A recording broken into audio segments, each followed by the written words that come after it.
ഉയർന്ന സാക്ഷരതാ നിരക്ക്, സാമൂഹിക പുരോഗതി, സാമ്പത്തിക ശക്തി എന്നിവയ്ക്ക് പേരുകേട്ട ഇന്ത്യയിലെ ഏറ്റവും വികസിത സംസ്ഥാനങ്ങളിലൊന്നാണ് കേരളം. വ്യാപാരം, വിനോദസഞ്ചാരം, പ്രവാസി പണമയക്കൽ എന്നിവയുടെ പ്രധാന കേന്ദ്രമായ ഇത് അന്താരാഷ്ട്ര തീവ്രവാദ സംഘടനകൾക്ക് ഒരു പ്രധാന ലക്ഷ്യമായി മാറുന്നു.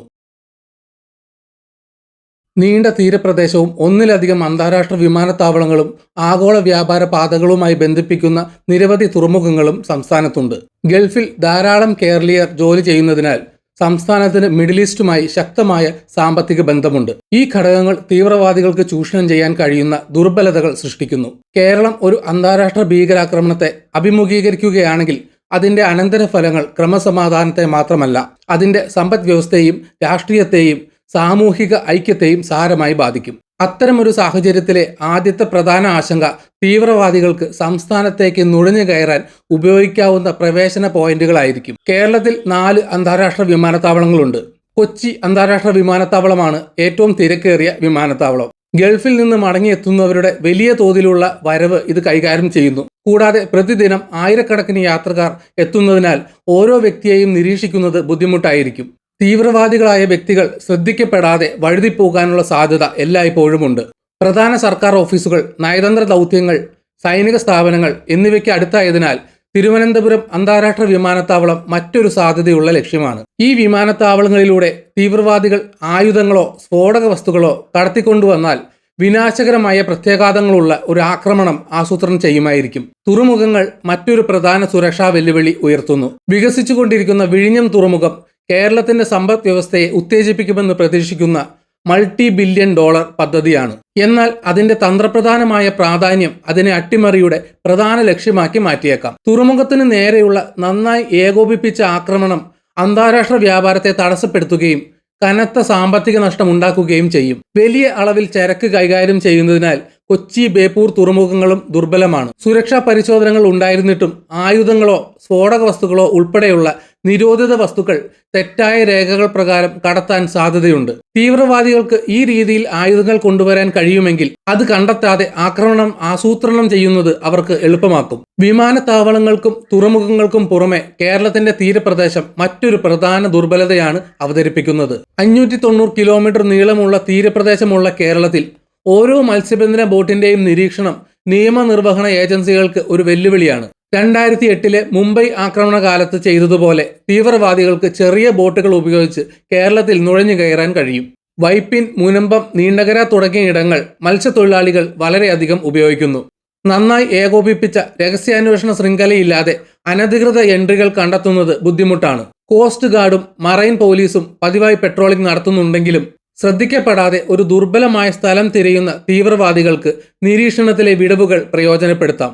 ഡിജിറ്റൽ ബാങ്കിങ്ങിനെയും അന്താരാഷ്ട്ര പണമയക്കലിനെയും കേരളം ആശ്രയിക്കുന്നത് സുരക്ഷാ അപകടങ്ങളും ഉയർത്തുന്നു. വലിയ പ്രവാസി സമൂഹത്തിൽ നിന്ന് സംസ്ഥാനത്തിന് ഓരോ വർഷവും കോടിക്കണക്കിന് ഡോളർ പണമയക്കൽ ലഭിക്കുന്നു. ഈ ഇടപാടുകൾ ഭൂരിഭാഗവും നിയമാനുസൃതമാണെങ്കിലും ചെറിയ തുകകൾ നിയമവിരുദ്ധമായ മാർഗങ്ങളിലൂടെ തീവ്രവാദ ധനസഹായത്തിലേക്ക് നയിക്കപ്പെടാനുള്ള സാധ്യത എല്ലായ്പ്പോഴുമുണ്ട്. ഹവാല നെറ്റ്വർക്കുകൾ പോലുള്ള അൺഒഫീഷ്യൽ പണ കൈമാറ്റ സംവിധാനങ്ങൾ സർക്കാർ ചട്ടങ്ങൾക്ക് പുറത്താണ് പ്രവർത്തിക്കുന്നത്. ഇത് സംസ്ഥാനത്തിനുള്ളിലെ സ്ലീപ്പർ സെല്ലുകൾക്ക് ധനസഹായം നൽകാൻ ഉപയോഗിക്കാം. കേരളത്തിന്റെ വളരുന്ന IT മേഖലയാണ് മറ്റൊരു ആശങ്ക.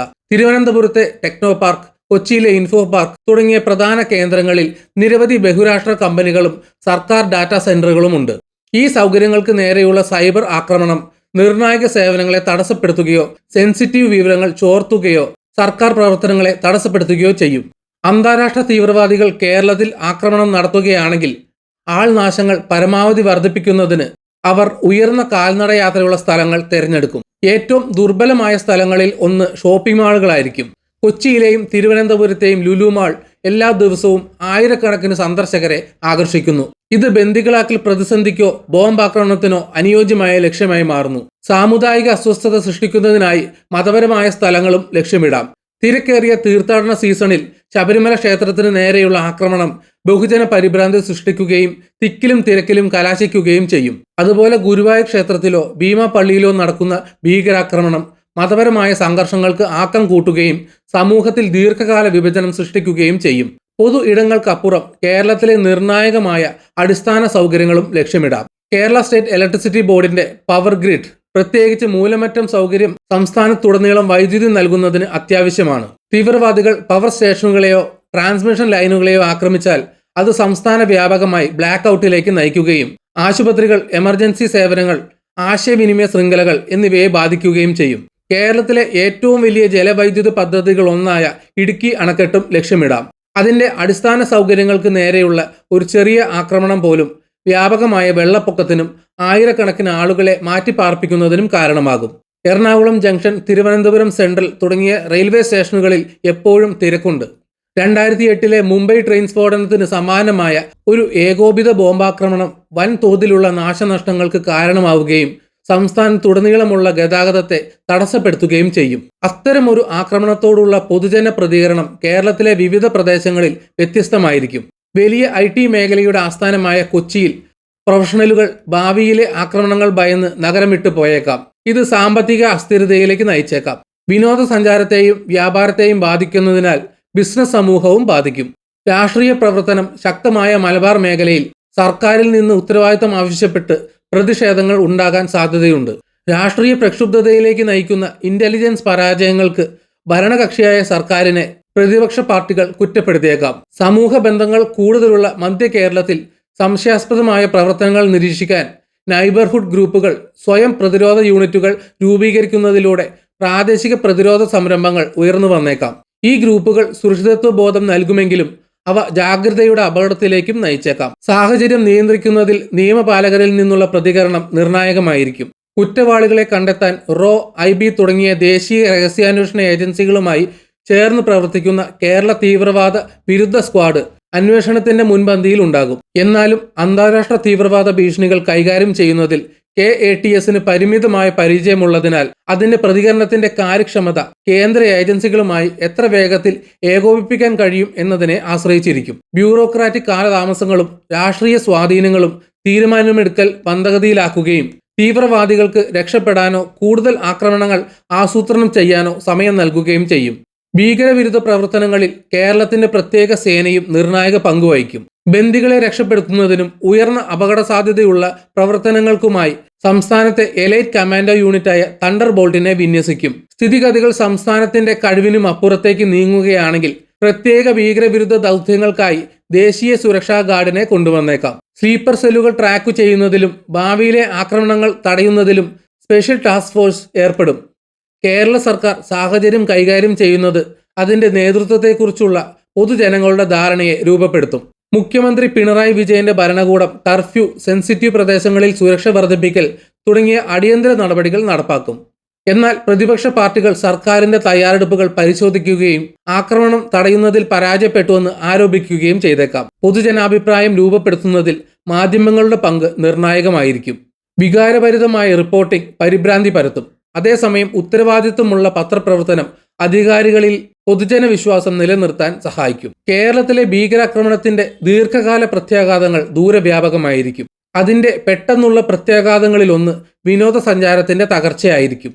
കേരളത്തിന്റെ സമ്പദ് വ്യവസ്ഥ ആഭ്യന്തര അന്തർദേശീയ വിനോദസഞ്ചാരികളെ ആകർഷിക്കുന്ന കായലുകൾ, ഹിൽ സ്റ്റേഷനുകൾ, ബീച്ചുകൾ എന്നിവയെ വളരെയധികം ആശ്രയിച്ചിരിക്കുന്നു. ഒരു ആക്രമണം വൻതോതിലുള്ള റദ്ദാക്കലുകളിലേക്ക് നയിക്കുകയും ഹോട്ടലുകൾ, ട്രാവൽ ഏജൻസികൾ, പ്രാദേശിക ബിസിനസ്സുകൾ എന്നിവയിൽ സാമ്പത്തിക സമ്മർദ്ദം ഉണ്ടാക്കുകയും ചെയ്യും. ഭാവിയിലെ ആക്രമണങ്ങളെക്കുറിച്ചുള്ള ഭയം, റിയൽ എസ്റ്റേറ്റ് നിക്ഷേപങ്ങൾ, മൊത്തത്തിലുള്ള ബിസിനസ് ആത്മവിശ്വാസം എന്നിവയെയും ബാധിക്കും.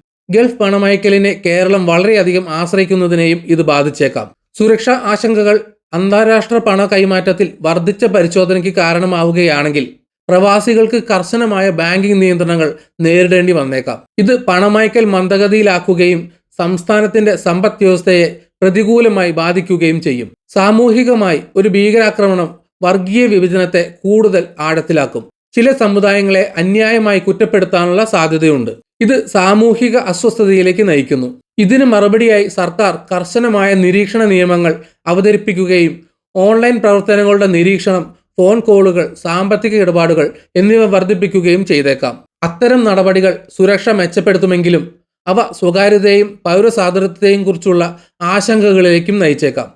ഭാവിയിലെ ആക്രമണങ്ങൾ തടയാൻ കേരളം അതിന്റെ സുരക്ഷാ അടിസ്ഥാന സൗകര്യങ്ങൾ ശക്തിപ്പെടുത്തേണ്ടതുണ്ട്. AI നയിക്കുന്ന നിരീക്ഷണം, മുഖം തിരിച്ചറിയൽ സാങ്കേതികവിദ്യ, മികച്ച ഇന്റലിജൻസ് പങ്കിടൽ സംവിധാനങ്ങൾ എന്നിവയിലെ നിക്ഷേപം നിർണായകമാകും.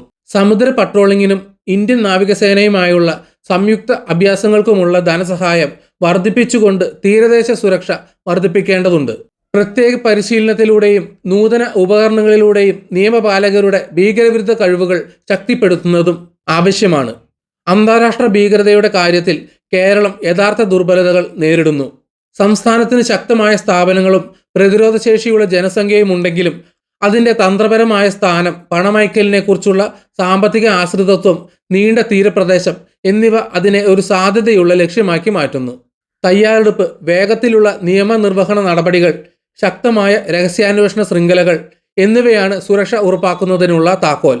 ആക്രമണത്തിന് ശേഷമുള്ള അന്തരീക്ഷത്തിൽ സാമ്പത്തിക സ്ഥിരത നിലനിർത്തിക്കൊണ്ട് വ്യക്തിഗത സ്വാതന്ത്ര്യവുമായി സുരക്ഷയെ സന്തുലിതമാക്കുക എന്നതാണ് കേരളത്തിന്റെ വെല്ലുവിളി. ഈ വീഡിയോ ഇവിടെ വെച്ച് നിർത്തുന്നു. നിങ്ങൾക്ക് വീഡിയോ ഇഷ്ടപ്പെട്ടെങ്കിൽ ലൈക്ക് ചെയ്യുക. ചാനൽ സബ്സ്ക്രൈബ് ചെയ്തിട്ടില്ലെങ്കിൽ സബ്സ്ക്രൈബ് ചെയ്യണം.